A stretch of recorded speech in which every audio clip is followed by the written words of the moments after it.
Well, I've lived in Riverton all my life, and that's over 70 years. There's still a lot of people that would like it just left as it was, because we're all set in our ways. The Guytons moved into the Thames Street about, it must be about 23 years ago, and they are now my neighbours. They have got strange ways. The garden, is they call a garden, to us is just a mess, because we're used to putting everything out in little rows and little circles. But theirs is just everywhere.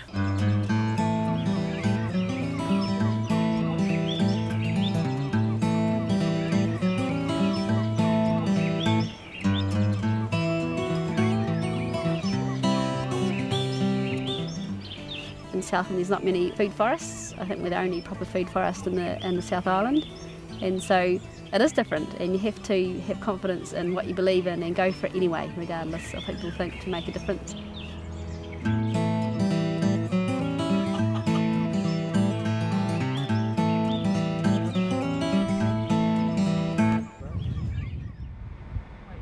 When we first came to Riverton, we were young and full of confidence, and so we felt that we were happy to do our own thing in spite of criticism from the community. And we did things like, for example, we took all our gorse and broom down on our land because we wanted to make a good impression, to show that we can control gorse and broom without chemicals. Of course, we were going up and having a look, because even that was unusual. You have to spray the broom and the gorse. You don't go around cutting it. People did everything very conservatively, so they thought that spraying their gardens was fine and that lawns are really important. It was just the thing to do. You just got out to spray and sprayed it, everything you could see. But these strange people had come amongst us.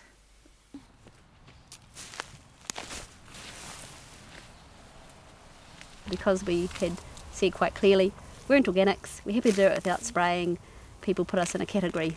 And so we had to live with that prejudice from those people. They had a lot of advice, but they went their own way. And of course this too wasn't the normal thing to do. You asked your neighbours to come and help and took their advice, but no, these were people, hippies, I think you'd call it in those days. Quite hippie, according, well, like we would think that way. The farm started in my mind when I was young, because my grandmother had this beautiful property, and when we were young he didn't ask for food because you're too polite, you had to wait till meal times. But at her house you go out and find walnuts under the walnut trees, or carrots or berries. There's always something to eat. I wanted that for my children.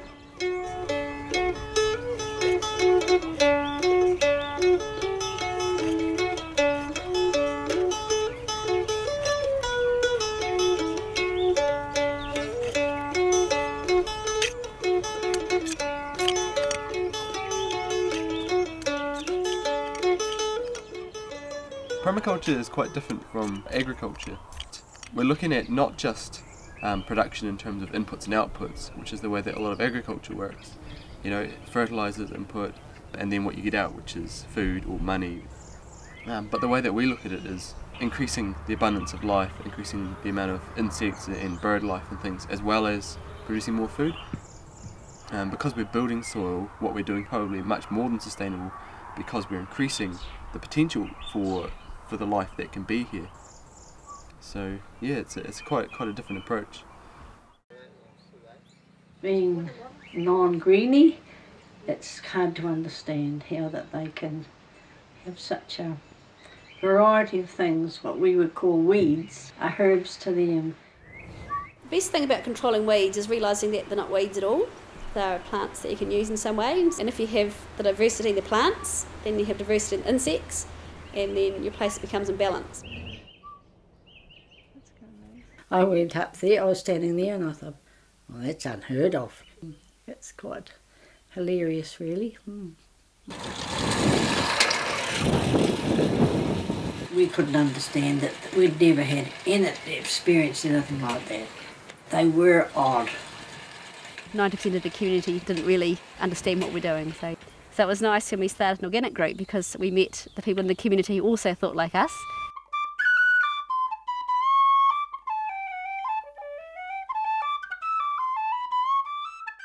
Suddenly the Environment Centre was on the main street of Riverton and people thought, oh, they've got a building, they sell food there. At the start, not many people came in. It was just really the people in their group. But over time, as thinking has changed and people realised the value of what we're doing, now it's a very busy place, and I'd say probably 50% of Riverton people come in for one reason or another. I've only been in it twice, but it's where the people are learning a lot about the organic things, and this is a plus. My vision for living a lifestyle a bit like the Waltons and living in a little cottage with the fruit trees and the berries and the hens and has happened. It's also been mixed up with other members of my family with their dreams and passions. Robert's bringing in the diversity of plants, and our son Adam has a real passion for seed saving and vegetables, and so now he comes back home working with his vision, which is to have our place also very productive for vegetable gardens. Growing up here was interesting because well, especially now that I'm older, when I go out into the world and see what other people's living conditions are like and what their land is like, it's, well, not depressing, but it's just like, whoa, do you not realise what it can be like?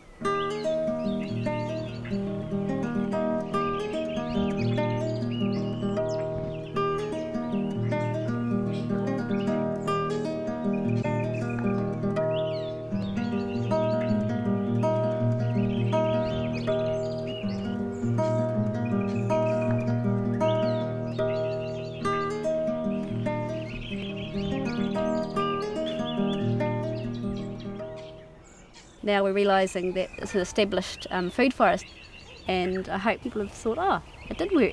You know, the gorse and broom is gone for their place and they didn't use any chemicals.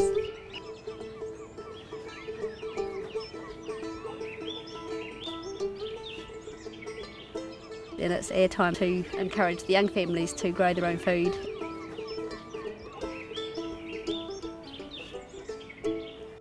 I'd be very proud if one of my grandchildren was to grow a garden and it was organic.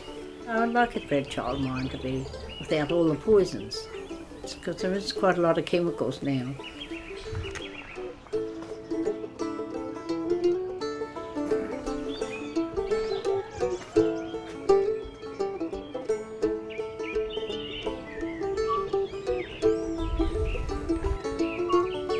Hopefully we've been food for thought.